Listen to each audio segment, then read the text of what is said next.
A forgotten basement archive in Portland holds secrets, with one room actively writing records and opening a new file with your name.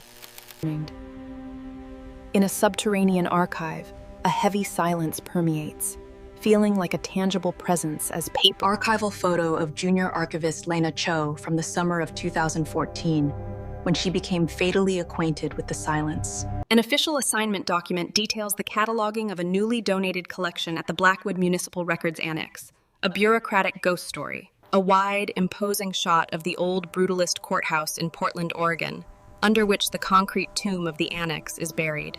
An old black and white photograph of the obscure, paranoid architect Harold Voss, who designed the Annex in 1972 as a monument to acoustic isolation. The result of the paranoia of Harold Voss is a labyrinth of sound-dampened, windowless corridors, engineered to swallow secrets. Archival footage from 2003 shows the Annex being decommissioned due to budget cuts, its heavy steel doors locked, and climate control shut down. The Annex remains a reluctant crypt, accessible only to determined city historians who know the protocols and are not afraid of the deep cold. The mundane task of Lena Cho involved organizing the detritus of a dead neighborhood called Thornwood Heights. For 2 days, the job was as it was supposed to be, quiet and solitary. On her third day, July 12, 2014, at 3:17 p.m., a new, profound silence from Lena Cho joins the Annex's quiet. The handheld radio she was required to use for hourly check-ins suddenly goes dead. A search team enters the Annex and discovers the empty workstation of Lena Cho in archive room B6. Her thermos of tea is still warm on the desk, and a yellow legal pad is filled with her neat script, except for the last entry. The final entry's handwriting devolves into a panicked, spidery scrawl, the pen dug so deep it nearly rips the page. It remembers me. It's writing me back. The search team consults official blueprints tacked to a wall but finds no listing for an archive room B7. The plans clearly show only 6 rooms on sublevel B, highlighting the unreliability of official records. For decades, an institutional legend circulated among staff. A story of a 7th door. The legend describes a door with no number or keyhole, always slightly ajar, exhaling an unnatural... No one ever opened it because it seemed to open for whomever it chose.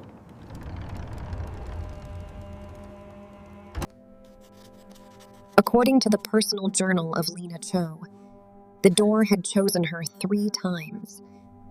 A recreation based on her July 9th journal entry shows Lena Cho curiously finding the door and stepping inside. The room appeared normal, filled with rows of beige metal shelves and boxes of standard municipal files like property deeds and sewer logs. Thinking it was an unlisted overflow room, Lena Cho spent an hour there, seeing nothing out of the ordinary. Her journal entry from July 10th shows confusion. Upon returning to B7, the contents had changed. While the shelves were the same, the boxes held different files, and the documents inside felt wrong. The documents, though on official letterhead, lacked the bureaucratic soul of real records. No stamps, signatures, or case numbers. They were perfect forgeries of events that never happened. A shadow archive of a history that wasn't. On July 11th, her curiosity curdled into dread as she entered B7 to find the shelves and boxes had vanished. The room was completely empty except for a single metal table in the center, holding a manila envelope addressed to her. The address was written in her own handwriting, a detail that shakes her journal entry with the telling. A recreation shows the trembling hands of Lena Cho opening the envelope, revealing not a document, but a transcript. The transcript was a verbatim record of a tearful, desperate phone call she had made to her mother the previous evening, capturing every pause and stutter. A chilling, clinical parenthetical note in the transcript reads, "She had made that call from the privacy of her locked car in an empty lot, yet the room knew and had taken notes." The final piece of the puzzle came from the Annex's analog backup security tapes, mislabeled and stored off-site. An investigator with a hunch recovered the tapes, revealing grainy, sickly green-black footage from July 12th. At 2:58 p.m., Lena Cho appears on the footage, walking with a strange, determined purpose down the main corridor of sublevel B. She walks past the labeled doors B1 through B6 without a glance, stopping at a blank stretch of concrete wall. As Lena Cho places her palm on the concrete, a blueprint overlay confirms there is only a solid wall there. She stands perfectly still for 12 agonizing seconds before the impossible happens. The concrete wall recedes and pulls apart, not like a door, but with a wet, fibrous, tearing sound. An opening reveals a light-absorbing darkness, and Lena Cho steps through without hesitation. The wall flows back together behind her with a sickening squelch.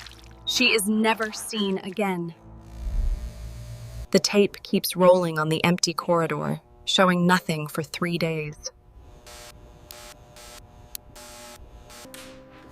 Then, on July 15th, a shape resolves out of the gloom near the stairwell door. A trail of wet, bare human footprints, smudged with a dark substance, leads from the sealed wall towards the stairs. A maintenance tech, Ray Delgado, found them, filing a report edged with unease.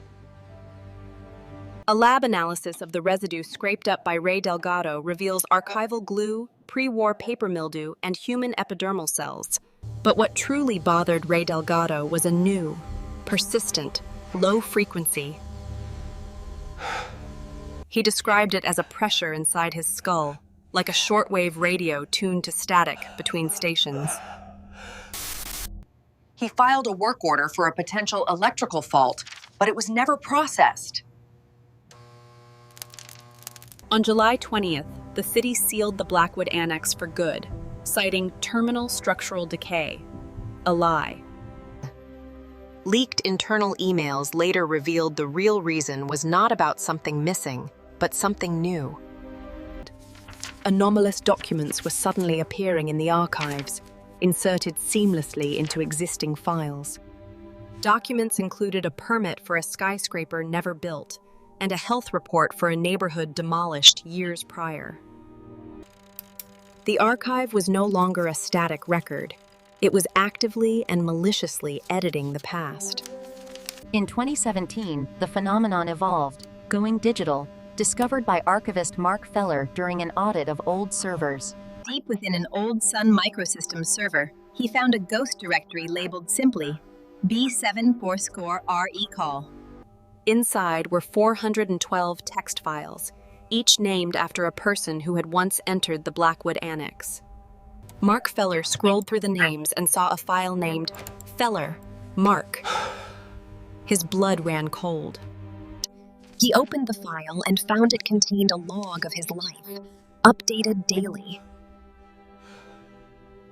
The initial entries were innocuous, detailing his lunch order, clock-in time, and favorite brand of pen. It was creepy but dismissible as a prank, until he scrolled down and the entries grew intimate. The file detailed his recurring nightmares and quoted a private argument with his therapist, verbatim. Then, it unearthed a buried trauma, a memory he had never spoken of to another living soul. It described him as a child in 1989, watching helplessly as his beagle, Patches, was swept away in a flooded culvert. The entry detailed the exact color of the dog's collar and the feeling of cold mud between his toes. A new line appeared at the bottom of the file, time-stamped just moments after he opened it. He knows we're watching. Mark Feller logged off, left his desk, walked out of the building, and never returned to work. His car was found a week later at a scenic overlook, the driver's seat soaked with rainwater, and the radio tuned to the hum. The room was no longer just observing. It was participating. In 2019, the story turned again when Portland State University's parapsychology research group received an anonymous package. The box contained old microfiche reels, cassette tapes, and a sticky note reading, B7 Testimonies. The audio on the tapes is profoundly disturbing, a schizophrenic symphony of multiple voices speaking over one another. It is not a conversation, but a correction, as a colder voice edits the memories recounted by others. I remember how happy she was back then. That's not how it happened. She does now. Spectral analysis on the tapes revealed anomalous frequencies clustered around 18.5 hertz, infrasound. This frequency, below human hearing but not feeling, is known to induce profound dread and the sensation of being watched. It can cause peripheral hallucinations and, coincidentally, matches the frequency of deep space radio emissions from the Oort cloud. The room doesn't just remember, it rewrites. It recons reality. In 2021, former city clerk Eleanor Voss provided a sworn affidavit and then vanished from her assisted living facility. Her testimony reached back to 1987, when as a young clerk she was sent to Sublevel B to retrieve voter logs. The door to B7 was unlocked, slightly ajar. Eleanor Voss couldn't resist the pull of curiosity, sealing her fate. Inside was not a storage room, but a vast library of filing cabinets stretching beyond the building's physical dimensions. Each folder bore a photograph of a Portland resident on its tab, and it was an archive of people.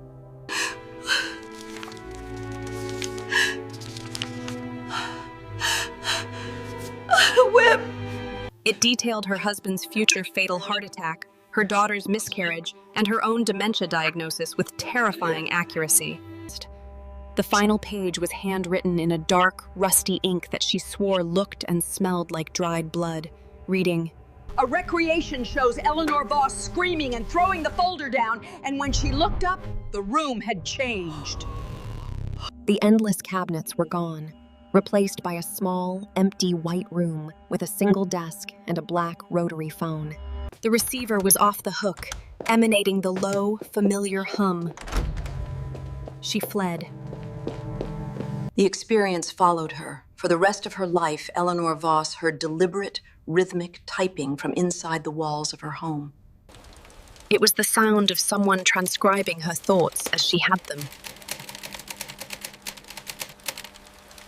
Our small team finally gained limited access to the Annex in early 2024. We knew this was our only chance to examine the contents. The air on Sublevel B was unnaturally frigid, a dead, sterile cold that clung to everything. The team brought EMF meters, thermal cameras, parabolic mics, and a reel-to-reel recorder. For hours, they got nothing. The meters were silent, and the thermal camera showed only flat, ambient cold. They recorded their own voices and footsteps, but it was only on playback that they heard it. Buried deep in the mix was another layer, a soft, sibilant whispering, listing or counting. The whispering was reciting names, and one of them belonged to the narrator. They found the blank, seamless expanse of concrete between room B6 and the utility closet. The arm moved on its own, a compulsion I couldn't control. It was as if my own limb had betrayed me. He pressed his palm flat against the wall, just as he had seen Lena Cho do in the footage, and he felt it. A pulse, not of machinery, but a slow, rhythmic throb, like the heartbeat of something colossal and sleeping. For 3 seconds, the wall beneath his hand softened, became pliable and warm, feeling horrifically like skin. The team left immediately, abandoning their equipment without looking back. But the room wasn't finished. That night, an email with no sender appeared in the inbox of the narrator. The subject line read, "Your file is ready." The attachment was a single PDF. He opened it to find a page formatted like an official report, titled, Subject, Narrator of the Midnight. Below was a timeline of his life, listing childhood addresses and old, embarrassing online passwords. The file knew the name of his first pet cat, Scraps, a detail he had never told anyone. Then the entries continued into the future, predicting his return to the Blackwood Annex on December 18, 2025. The document states he will open the door on December 19th and be archived on December 20th. Today is December 16th, 2025. I haven't slept in 3 days. Every time he closes his eyes, the hum is there, a resonant frequency inside his skull shaking his thoughts apart. He sees flickering strings of text scrolling vertically on the blank walls of his apartment, forming sentences he refuses to read. His research notes rearrange themselves, and a new sticky note appears on his monitor in a mimicry of his own handwriting. Stop trying to find us. We've always known where you are. The worst part, yesterday, while clearing old files on his phone, he found a photograph in a hidden cache folder. He did not take the picture.